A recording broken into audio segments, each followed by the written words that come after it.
오늘 같이 봉독하신 말씀을 토대로 새 사람을 입으라라는 제목으로 같이 은혜 받기를 원합니다.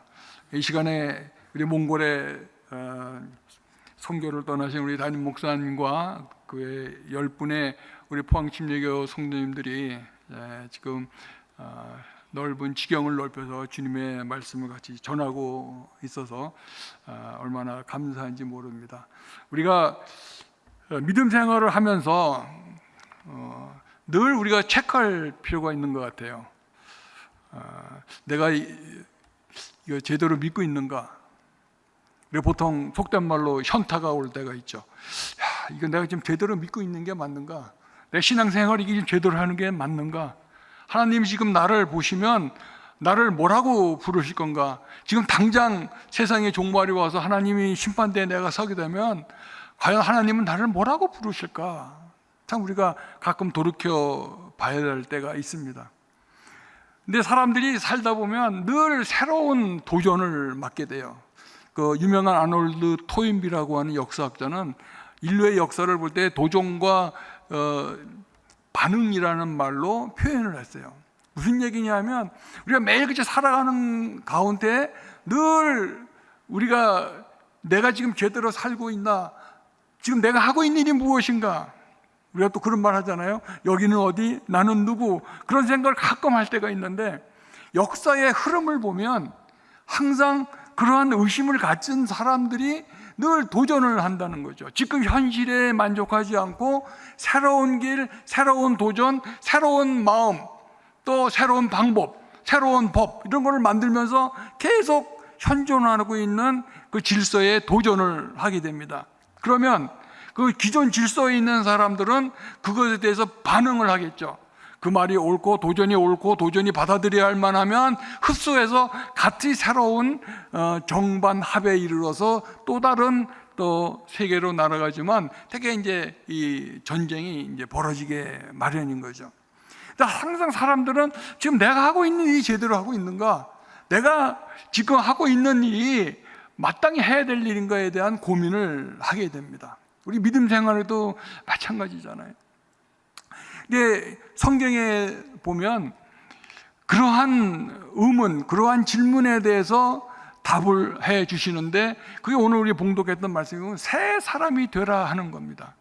늘 과거의 옛사람으로 이렇게 묶여 있지 않고 늘 새로운 도전, 새로운 생각, 새로운 나라를 위해서 꿈꾸고 기도하라는 말씀을 우리에게 도전적으로 주고 계십니다.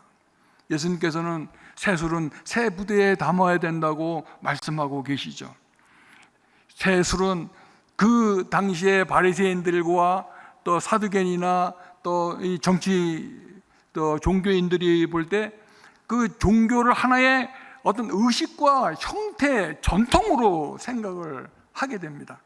그러니까 자기의 전통, 자기의 생각, 자기들이 해왔던 데에 맞지 않으면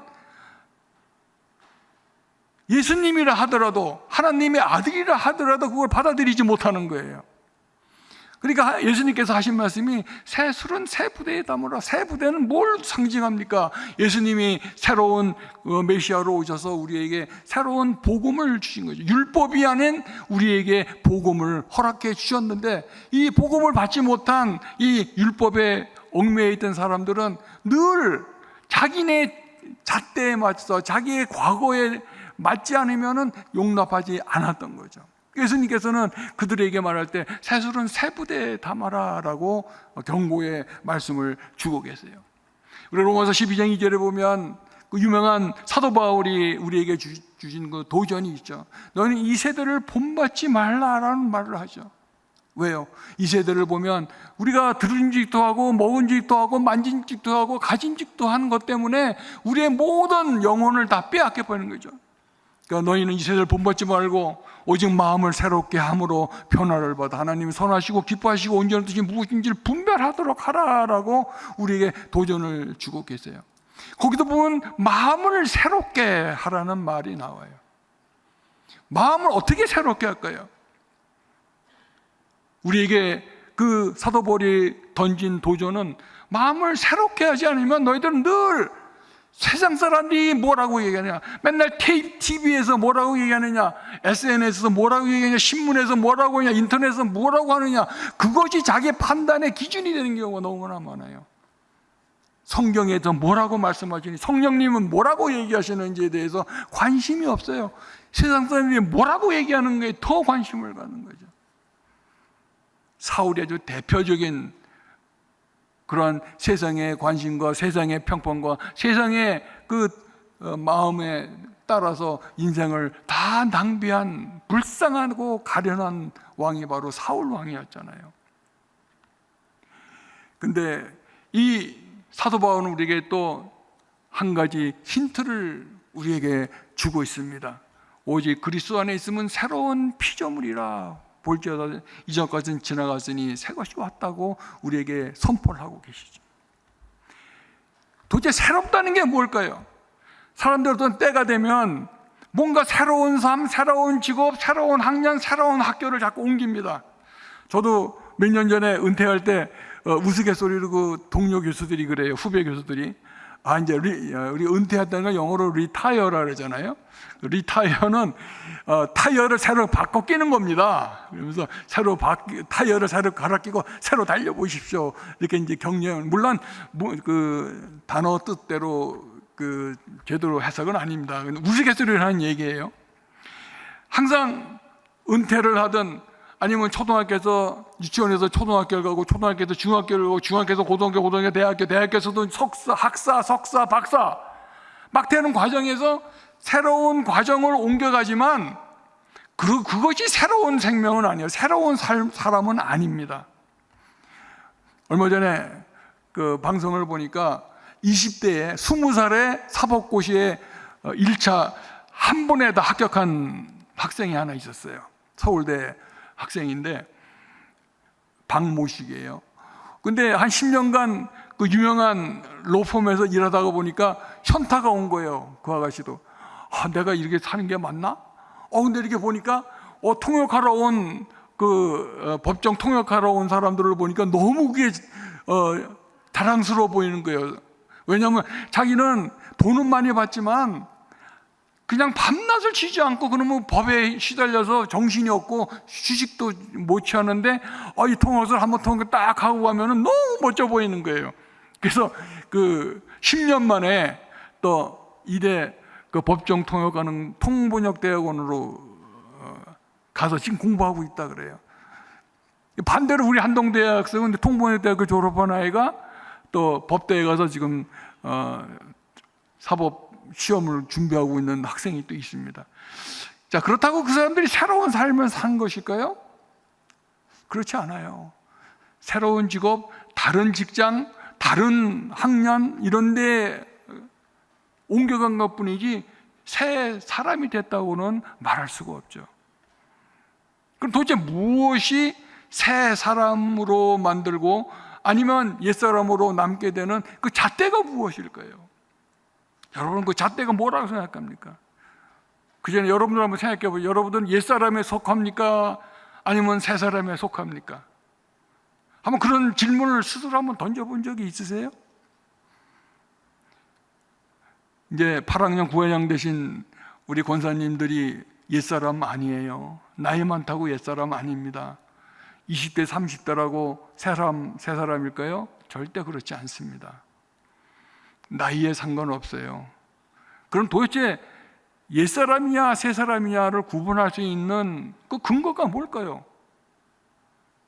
우리 지금 초등학교 다니는 아이도 있고 이제 9학년 우리 권사님도 계시잖아요. 근데 나이하고 그 사람이 새사람이냐 옛사람이냐는 전혀 관계가 없어요. 그럼 도대체 새사람이 된다는 것의 근거와 또 그거에 뒷받침되는 것은 성경에 뭐라고 되어 있을까요? 오늘 그것을 같이 한번 나누고 싶은 겁니다. 오늘 우리가 봉독했던 말씀 처음에 보면 사도 바울이 또 정리해서 얘기한 것이 있습니다.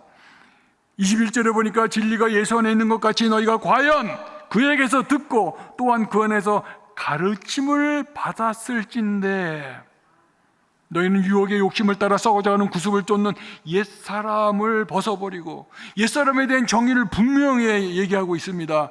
너희는 유혹의 욕심을 따라 세대를 본받아서 유혹에 들음직도 하고 먹음직도 하고 가짐직도 하고 그 유혹에 빠지고 싶은 그 욕심을 따라서 썩어져가는 그러한 옛날의 전통 구습을 따라가는 사람을 옛사람이라고 이야기를 하고 있어요. 예수님 시대에는 사두개인과 바리새인과 또 그 종교 지도자들이 그 중에 대표적인 사람들이죠. 그 사람들은 어떤 사람입니까? 성경, 그 당시에 구약 성경은 너무나 잘 알고 있었어요. 그러나 그 말씀의 진리에 담겨 있는 그 정신보다는 문자에 매달려 있어요. 전통에 매달려 있어요. 그러니까 종교인이 돼버리는 거죠. 신앙인이 아니에요. 예배자가 아니에요. 그들은 그 모든 기도와 예배와 헌금과 봉사의 모든 것을 비판하고 스스로 판단하는 사람에 와 있고, 무엇으로 통해서 무슨 일을 했기 때문에 어떤 모습을 가지고 있기 때문에 이 사람은 나의 이웃이고 나의 적인가 하는 것을 구분하고 정죄하는 사람들이었겠죠. 예수님 가장 싫어했던 사람 중에 그 아주 대표적인 것이 바리새인 같은 사람들이죠. 그 사람들의 삶이 그냥 방탕한 삶은 절대로 아닙니다.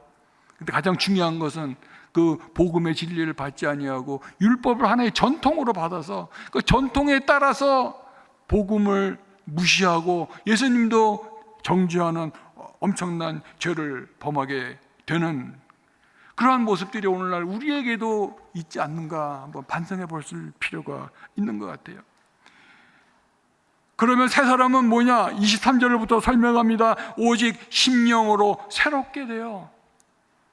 아까 로마서 12장 2절에 하신 말씀과 연결, 너는 마음을 새롭게 함으로 변화를 받아. 변화를 받으라는 거죠. 새롭게 되라는 얘기죠. 24절에 보니까 하나님을 따라 의와 진리의 거룩함으로 지으심을 받은 새 사람을 입으라. 새 사람이 된 건 뭡니까? 그 가장 핵심적인 게 뭐냐면 하나님 안에 거하는 거예요. 주님 안에 거하는 거예요. 예수 그리스도 안에 거하는 겁니다. 요한복음 15장에 대표 얘기 않습니까? 너희가 내 안에, 내 말이 너희 안에 거하면 무엇인지 원하는 대로 구하라 그러면 이루리라. 그 앞에 3절에, 이건 5절의 말씀이고 3절 말씀에 뭐라고 말씀하시죠? 나는 포도나무 너는 가지, 너희가 내 안에 있으면 열매를 많이 맺나니 라고 말씀하고 계세요. 우리가 새 사람이 되는 것은, 열매 맺는 사람의 가장 중요한 잣대는 뭐냐면 우리가 주 안에 계십니다. 예수님이 제가 늘 사랑하는 말씀 요한계시록 3장 20절에 뭐라 합니까? 볼지어다 내가 문 밖에서 두드리노니 누구든지 내 음성을 듣고 문을 열면 내가 그로 더불어 먹고 그는 나와 더불어 먹으리라. 예수님께서 늘 우리와 같이 하시길 원해요. 우리 안에 거하시길 원해요. 우리가 새 사람이냐 옛 사람이냐의 구분은 간단해요. 우리가 예수님 안에 거하느냐. 여러분이 그건 느낄 수 있잖아요. 매일 아침에 일어났을 때 주여, 아침부터 주님 제가 주 안에 거하기를 원하나이다. 주님 제 안에 거하시옵소서. 제 마음의 주인이 되시옵소서. 그 기도로 시작하는 거예요. 저녁엔 어떻게 주무십니까? 주무실 때 기도는 어떻게 하세요? 주님 오늘 같이 하셔서 감사합니다. 제가 주님이 저를 버리지 않는 한 저는 결코 주님을 떠나지 않겠나이다. 예수님이 우리를 버릴 이유가 없죠. 그 얘기는 뭐예요? 저는 주님을 버리지 않겠나이다. 그것이 주님과 더불어 사는 사람이요, 그 사람이 바로 새 사람의 모습인 것이죠. 여러 가지 우리가 새 사람의 모습들을 찾을 수가 있어요. 아까 얘기했듯이 사람들은 늘 새로운 것을 원하죠. 제가 영문학을 강의를 하지 않습니까? 근데 영문학의 그 흐름을 보면 항상 어떠한 문화의 그런 사조가 생기는 것은 앞에 거와 반대여서 새로운 것을 맞으려고 그래요. 우리 전도서를 보면 그 솔로몬이 뭐라 합니까? 하늘 아래 새로운 것은 없나니 그랬잖아요. 그러니까 새로운 건 없지만 뭔가 과거와는 다른 것들을 추구하려고 노력을 해요. 새로운 것을 찾으려고요, 이 세상 사람들도. 그래서 영문학을 쭉 보면 고대 영어, 중세 영문학, 그다음에 르네상스가 등장합니다. 르네상스는 뭐냐면 옛 문화를 다시 살린다는 뜻이에요. 왜? 천년간 넘게 그 중세 시대에 가톨릭이 억압을 해서 문학이 발전하지 못했어요. 그러니까 이제 그 시대가 끝나니까 르네상스 제일 먼저 한 게 뭐냐면 이제 그 구세대 종교의 탄압을 없애고 이 사람들의 자유, 사람들의 그 문학적인 창작 의지를 높이 살려고 하는 것이 르네상스의 대표적인 형태죠. 그게 한참 흘러가니까 또 어떠한 형태가 생기는지 아세요? 자, 이제 옛날 거 이제 그만하고 이제 새로운 거 하자. 이제 청교도 또 혁명이 일어나요. 그 다음에 또다시 무엇이 일어나냐면 이제 고전주의 문학이 생깁니다. 고전주의 문학은 옛날 걸 다시 생기지만 질서와 또 어떠한 이성과 합리성을 중요시하는 거예요. 그 다음에 낭만주의가 등장합니다. 19세기에 낭만주의는 앞에 그 이성, 합리성, 어떤 질서 이런 거를 타파하고 사람들의 감정, 느낌, 또 영감 이런 걸 중요시하는 거예요. 그러니까 낭만주의가 한동안 또 꼽힙니다. 그러다가 20세기에 들어와서 이제 사람들이 마음 뜻대로만 되지 않잖아요. 특히 제1차 세계대전이 일어나면서 전 세계의 수많은 젊은이들이 속절없이 죽어가는 모습을 보고 정말 실망과 좌절과 허탈감에 빠져서 이제 나타난 것이 모더니즘의 시작이기도 해요. 요즘엔 포스트 모더니즘이 뭔지 아십니까? 모더니즘의 어떤 질서 이런 거를 추구하던 그러한 시대를 다 벗어버리고 이제 포스트 모더니즘 시대는요, 질서라는 거 원치 않아요. 어떠한 그 정부 원치 않아요. 개인주의가 아주 팽배합니다. 파편적이고 어떤 전통이나 이런 거를 무시하고 개인주의적이고 파편적인 것을 중요시 여기는 것이 오늘날의 또 포스트 모더니즘. 이것은 뭐냐면 사람들이 항상 이전 것을 이제 버리고 새로운 것을 찾으려고 하는 그러한 노력들을 세상 사람들은 하는 거예요. 그런데 해 아래 새로운 것이 없는 거죠. 결국 그 쭉 흘러가는 걸 보면 결국 쳇바퀴 돌듯이 돌고 도는 거예요. 아무런 새로운 것이 없는 거죠. 중세시대 유명한 작품 중에 하나가 그 캔터베리 이야기라는 그 저프리 초소가 쓴 게 있어요. 1400년경에 쓴 건데 거기 보면 첫 장면이 이렇게 시작이 됩니다. 그 4월 달에, 근데 4월 달은 이제 뭘 상징하나요? 이제 봄비가 막 내려서 얼었던 땅들을 녹이고 이제 새싹과 또 새 열매들이 막 맺으려고 이제 움트는 그런 시절이잖아요. 맨 앞절에 이렇게 합니다. 4월의 달콤한 소나기가, 우리 성경에 보면 늦은 비와 이른 비가 오는 거죠. 봄에 오는 것은, 우리가 보는 봄에 오는 것은 늦은 비예요. 4월의 달콤한 소나기가 3월의 가뭄을 뿌리까지 적시고 생명을 주는 물로 모든 식물의 인맥을 적실 때 봄바람이 따뜻한 숨결로 숲과 들판이 어른 싹을 깨우고 젊은 태양의 양자리의 절반을 지나갈 때 작은 새들이 밤새 눈을 뜬 채 노래하며 자연이 그들의 마음을 찌르게 그러면 사람들도 순례의 길을 떠난다. 이게 무슨 뜻이냐면요, 봄에 모든 산천초목이 움트고 새로운 생명이 돋듯이 우리 영적으로도 이제 새로운 순례의 길을 떠나서 이제 새로운 영적인 새로움을 만끽하려고 하는 것이 이 4월에 있었던 그 순례의 길의 목적이에요. 네, 영국의 그 당시에는 캔터버리 이야기는 캔터버리의 그 토마스 베켓이라는 사람이 순교를 당했는데 그곳에 가서 순례를 갔다 오면서 마음을 새롭게 하고 돌아오면 그때가 이제 부활절이 되는 거예요. 부활절에 하나님께 영광을 올려드리고 새로운 삶을 하는 것, 그것이 중세시대에 그 순례를 떠난 사람들이 하나의 패턴적인 삶을, 새로운 삶으로 이렇게 살았던 거죠. 근데 20세기에 여러분 잘 알고 있는 T.S. 엘리엇은 황무지라고 하는 시에서 그 반대의 노래를 불러요. 4월은 아까처럼 새 소망이 돋고 영적으로 인간적으로 자연이 싹 터야 되는데 20세기 1차 대전이 끝난 뒤에 유럽의 봄은 그렇지 않다는 거죠. 그래서 4월에 그 황무지란 시의 첫 단어가 이렇게 시작합니다. 4월은 가장 잔인한 달. 죽은 땅에서 라일락을 키워내고 기억과 욕먹을 뒤섞고 봄비로 잠든 뿌리를 뒤흔든다. 겨울은 따뜻했었다. 대지를 망각의 눈으로 덮어주고 가냘픈 목숨을 마른 구근으로 먹어 살려주었다. 이게 무슨 얘기냐면요, 이제 봄이 돼서 4월에서 비가 오는데 그 새싹들이 나타날 징조가 하나도 보이지 않는 거예요. 차라리 겨울에는 따뜻했다는 거예요. 왜? 땅 속에 그 구근이 뿌리가 있었기 때문에 우리가 그래도 따뜻했는데, 마땅히 4월 돼서 비가 촉촉이 적신 이 4월의 봄에 그 꽃들이 피어나야 되는데 아직 피어나지 않고 있는 거예요.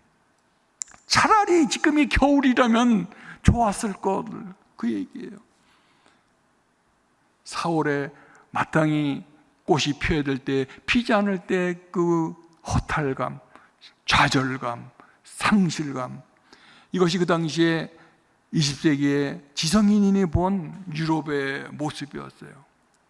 여러분의 모습은 어떻습니까? 여러분 영적 모습은 어때요? 여러분 이제 열매를 맺고 풍성한 그 결실을 맺어야 될 때 아직도 겨울잠을 자고 있지는 않나요? 우리에게 상당히 도전을 주는 질문이기도 해요. 그런 데서 이 사람들은 새로운 것을 찾으려고 많은 노력들을 해왔어요. 그런데 아까 말씀드렸듯이 그것은 새롭게 생각하고 있지만 실제로 새로운 게 아니에요. 새로운 것의 가장 핵심은 뭐냐면 그 안에 예수 그리스도가 있느냐 없느냐 하는 그 가장 중요한 잣대인 거죠. 우리의 삶은 새로운 사람이 되기 위해서는 아까 얘기했듯이 먼저 예수 안에 거하는 것이 가장 첫 번째이고, 두 번째는 뭘까요? 우리가 새 노래를 불러야 돼요. 아까 제가 기도할 때 그 시편 94편에 있던 말씀을 봉독한 것처럼 우리가 새 노래를 주님께 매일같이 불러야 돼요. 새 노래는 뭡니까? 모르는 노래를 새로 부르는 그것이 새 노래가 아니에요. 우리가 요즘 주일마다 우리 목사님이 매일 새로운 노래를 부르고 있잖아요. 그건 문자 그대로 새로운 노래지 새 노래는 아니에요. 새 노래라는 뜻은 뭐냐면요, 하나님에 대한 찬양이 매일같이 새로워지는 거예요. 왜 새로워질까요? 여러분 매일같이 보는 성경 말씀이 새로운 적이 있나요? 어떻게 보면은 단장에서 목사님들이 하는 수많은 설교, 같은 본문으로 얘기하고 있는데 그것이 새롭게 들리나요? 새 노래로 들린다는 건 뭐냐면요, 같은 노래지만 그날에 받은 영감, 그날에 받은 하나님의 은혜, 그날에 받았던 하나님께서 나에게 주신 놀라운 깨우침, 가르침을 가지고 주님께 새로운 마음으로 찬양할 때 그것이 새 노래예요. 여러분 하루하루의 삶이 새 말씀 가운데 새로운 똑같은 사람을 보지만 매일같이 새로울 수가 있어요. 우리 포항침례교회에 와서 어떤 한 장로님을 만나게 됐는데 이 장로님은 너무 신기해요. 매일 만나는데도 뭐가 이렇게 즐거운지 몰라요. 매일 만나는데 하루에 2번 만날 때도 있고 3번 만날 때도 있는데 만날 때마다 얘기거리가 있고 만날 때마다 새로운 얘기가 나오는 거예요. 너무 신기해요. 나 누구라고 얘기는 안 하겠어요. 그런데요, 저는 그걸 보고 참 많은 걸 깨달아요. 사람이 행복하다는 게 우리의 믿음 안에서 같은 믿음 생활을 한 즐거움이 뭐냐면요, 아유 저 사람 또 보네, 아이고 저 사람 보면 피해가거나, 그게 아니라 아침에 보고 점심에 보고 저녁에 봐도 계속 보고 싶은 사람이 있어요. 그런데 만날 때마다 이야기거리가 새로워요. 얘기거리가 아주 새로운 건 아니에요. 보면은 다 그게 그 얘기인데 맨날 새롭게 얘기를 해요. 그게 새 마음, 새 노래예요. 여러분이 매일같이 찬송하고 매일같이 기도하고 매일같이 성경 말씀 보지만 매일같이 똑같지 않아요. 절대로 새 마음, 하나님께 주신 새로운 은혜로 그 찬양을 부를 때 그게 새 찬양이 되는 거예요. 새 사람은 매일같이 새로운 찬양을 부릅니다. 그런 새 찬양 부르는 저와 여러분 되길 주님 이름으로 축원드립니다. 또 중요한 건 뭐냐면요, 우리가 새 사람은 새로운 교육을 받아야 돼요. 아까 우리 봉독한 말씀에 뭐라고 되어 있습니까? 우리 같이 봉독한 말씀 다시 한번 읽어볼까요? 21절 말씀입니다. 중요하니까 같이 한번 또 읽겠습니다. 에베소 4장 21절 시작. 진리가 예수 안에 있는 것 같이 너희가 참으로 그에게서 듣고 또한 그에게서 가르침을 받았을진데, 주의 가르침을 받아야 돼요. 우리가 교회가 아름다운 믿음의 공동체가 되기 위해서, 여러분 개인이 아름다운 믿음의 그러한 사람이 되기 위해서는 가장 중요한 게, 제가 몇 번 말씀드린 적이 있지만 그 캐리그마예요. 캐리그마는 뭐냐면 말씀 선포입니다. 이 말씀 선포는 교회에서 이것이 없으면 더 이상 교회가 아니에요. 왜요? 하나님의 말씀을 선포하는 장소가 교회예요. 두 번째 중요한 게 뭐냐면요, 말씀을 그냥 선포만 하는 것은 서로 주고받는 게 없어요. 그런데 디다스케가 그 다음에 중요해요. 디다스케는 교육을 의미합니다. 여기서 말씀하셨던 예수 안에, 그 안에서 가르침을 받아야 돼요. 우리가 토요일 날 아침마다 장로님들 성경 공부하신다니 얼마나 제가 기쁜지 몰라요. 우리가 교육받지 않고는요, 절대로 새로운 사람이 될 수 없어요. 왜? 그 사람은 바리새인이나 사두개인처럼 되기가 아주 십상이에요. 매일같이 말씀을 연구하지 않으면 자기 생각대로 믿는 거예요. 그러니까 바리새인들이 그런 사람들이에요. 자기 생각대로 성경을 해석하고 자기 생각대로 목사님 설교한 거를 평가하는 거예요. 근데 여러분들이 목사님 말씀을 들을 때 다 달라요. 같은 본문을 가지고 말씀을 전하지만 다 달라요. 왜 그럴까요? 그 사람마다 하나님이 그들에게 준 은혜가 다르기 때문에 그래요. 하나님이 그 사람들에게 그 말씀을 주었을 때 주셨던 그 마음, 새로운 마음, 사람마다 다 달라요. 그러니까 100사람한테 설교를 들으면 다 100가지 다른 색깔의 말씀을 받아들일 수가 있는 거예요. 여러분이 그걸 깨닫지 않으면, 여러분 그냥 설교 한 번 들은 거는 그냥 평생 한 번 들은 거로 끝날 수밖에 없죠. 새 노래로 매일같이 주님께 찬양 드리는 거는 성경 말씀을 매일같이 보면 성경 말씀이 매일같이 새롭게 다가옵니다. 제가 여러 번 얘기하잖아요. 제가 공동체 성경 일기를 지금 3년째 매일같이 하고 있어요. 성경만 있는 것이 아니라 성경을 묵상해서 올려요. 요즘엔 제가 영어로 해서도 또 올립니다. 근데 그게 무엇이 중요하냐면요, 어제 읽었던 말씀 오늘 읽으면 그 우리에게 하나님이 나에게 주는 그 의미와 감격이 전혀 달라요. 너무 놀라운 거예요. 그게 새 노래로 부를 수밖에 없는 거죠. 근데 우리가 교육을 받아야 돼요. 우리가 에베소서잖아요. 사도 바울이 어떤 교회, 많은 교회를 세웠는데 어떤 교회를 가장 사랑했을까? 저는 당연히 에베소 교회라고 생각해요. 물론 고린도 교회도 사랑하고 데살로니가, 빌립보 많은 교회를 세우고 사랑했지만 저는 에베소 교회를 가장 사랑했다고 믿는 사람이에요. 그 이유가 뭐냐면 말씀을 전할 때 이들이 깨닫지 못하는 거예요. 그러니까 두란노 서원을 만들어서 2년 넘게 그들에게 말씀을 가르쳤어요. 우리가 설교 말씀만 들어가지고는 그 안에 담겨 있는 참뜻을 잘 이해하기 어려워요. 그런데 말씀을 먼저 배우고 성경을 배운 다음에 그 말씀을 새롭게 들으면 그때 비로소 깨닫게 되는 거죠. 저도 말씀 전하기 위해서, 서기 위해서는 얼마나 많은 시간을 투자하는지 몰라요. 주석을 보고 다른 분의 설교한 내용도 보고, 또 저는 영문학을 갔으니까 영어로 있는 많은 서적들을 읽어봅니다. 그런데요, 놀랍게도 10사람이면 10사람이 비슷한 것 같지만 다른 색깔의 복음을 우리에게 전해주고 있어요. 왜? 하나님이 그 말씀을 통해서 그들에게 느껴준 감흥이나 가르침이 조금씩 다르기 때문이죠. 저도 요즘에 그걸 너무나 많이 느껴요. 그래서 매일같이 성경 읽는 것을 쉴 수가 없어요. 세 사람의 한 가지 조건이 바로 교육을 받아야 돼요. 물론 여러분들은 말씀을 선포하는 캐리그마를 할 기회는 많지 않겠죠. 그러나 여러분들도 하셔야 됩니다. 하나님의 명령이에요. 이 단상에서 설교를 못한다 할지라도 여러분 자녀에게 복음을 선포해야 돼요.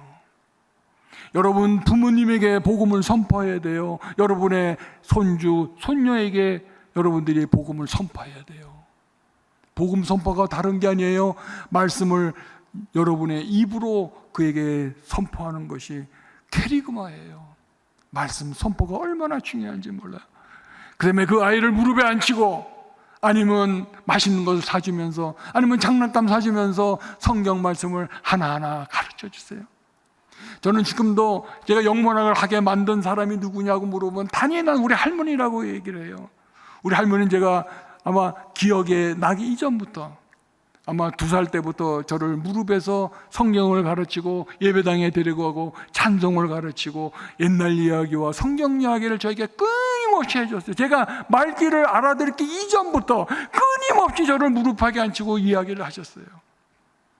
제가 기억나는 건 4살 때 찬송을 들으면서 그 할머니 무릎에서 깨어난 게 제 인생의 첫 번째 기억이에요. 그런데 제가 영문학을 하겠다고 완전히 결심한 것은 제가 늘 할머니를 통해서 성경 이야기와 옛날 이야기와 여러 가지 이야기를 듣고 내가 영문학을 해야 되겠구나, 문학을 해야 되겠구나. 근데 그 중에서도 영문학을 해야 되겠다는 생각을 가진 건 뭐냐면 영문학을 해야 세계의 모든 문사가 영어로 되어 있기 때문에 그 영어를 통해서 세계의 여러 가지 가르침을 배울 수 있겠다 하는 생각을 갖게 해준, 그게 전부 다 우리 할머니의 공이에요. 그러니까 여러분들도 무릎에 앉혀서 자기 아이들부터 손주, 하다못해 손주가 없으면 이웃집 아이들이라도 무릎에 앉혀서 말씀 선포하시고 가르쳐 주세요. 그게 새 사람이 되는데 여러분만 새 사람이 되는 것이 아니라 그 말을 듣는 사람도 새 사람이 되게 하는 거예요.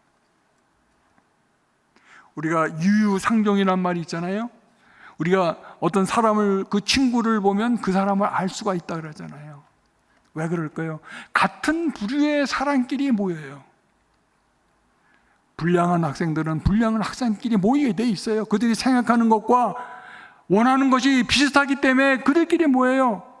모여서 도둑질하고 마약하고 술 처먹고 그러는 나쁜 짓 하는 애들이 그 한 명이 나빠서 그런 게 아니라 어떻게 만나다 보니까 한 녀석이 그러면 물들어가는 거죠. 근데 반면에 저는 고등학교 다닐 때 신앙의 사총자에서 4명이 똘똘 뭉쳐다닌 적이 있는데 그중에 지금도 그 목사 은퇴를 한 친구가 있어요. 아주 친한 친구인데 이 친구가 저를 불러서 같이 우리 방학 동안에 교회 책자 있잖아요. 그걸 만들자 그러는 거예요. 그래서 저는 문학에 꿈이 있었으니까 그때 같이 만들면서 그때 책자를 한 달간 만들면서 철야기도 하고 그때 방언은사 받고 그때 같이 그때 우리 믿음의 사총사라고 똘똘똘 뭉쳐다녔었어요. 근데 그 친구들이 지금도 다 신앙생활 너무 잘할 뿐만 아니라 또 그때 그 아름다운 추억이 어떻게 보면 지금의 저를 이게 지탱해 줬는지도 몰라요. 물론 뿌리는 우리 할머님의 무릎 위에서 배웠던 말씀이었지만 그 믿음의 사총자들이 가졌던 그 의리, 우정, 그게 지금까지도 있어요. 지금 가끔 전화하면 별 말이 없어도 흐뭇해요. 별 말이 없어도 저놈이 나를 좋아하고 있구나, 나도 저놈을 좋아한다는 생각이 그냥 나타나도록 그렇게 만들어주는 거예요. 새 사람은 배우고 가르쳐요. 가장 가까운 사람부터 배우고 가르치는 게 새 사람이 된 하나의 또 흥겁니다. 마지막으로 새 사람은 새로운 모습을 가져야 돼요. 마음으로만 가지면 아무 소용이 없죠. 아까 시간이 없어서 제가 빨리 읽어드린 그 뒷부분이 바로 이제 새 사람이 해야 될 일들, 모습들을 요약해서 설명해 주고 있어요. 거기 보면 뭐라고 얘기했는지 한번 말씀을 한번 보시면 몇 가지로 정리를 할 수가 있는데, 그 새 사람의 모습들 중에 옛 사람의 모습들은 거짓말을 하고 또 더러운 말을 하고 분을 내고 죄를 짓고 또 마귀가 틈타고 신성모독의 성령을 근심하게 하는 일들을 하고 도둑질을 하는 사람이라고 이야기하고 있습니다. 근데 새 사람의 모습은 말을 할 때 참된 말을 하고 서로 지체가 되도록 한다고 얘기를 합니다. 또 말을 할 때 덕을 세우는 말을 해요. 우리가 그 말을 하는 그 사람의 말을 보면 그 사람의 인격이 드러나잖아요. 어떤 사람은 말할 때마다 정말 덕이 묻어나는 사람들이 있어요. 참 우리가 본받아야 될 그런 모습이잖아요. 어떤 사람은 말할 때마다 자기를 내세우고 다른 사람을 은근히 깎아내리는 사람이 있어요. 뭐 칭찬하는 것 같은데 끝에 듣고 보면 결국은 그 사람을 깎아내리는 거예요. 근데 그게 습관이에요. 습관. 믿음의 습관이에요. 새 사람은 절대로 그러지 않습니다.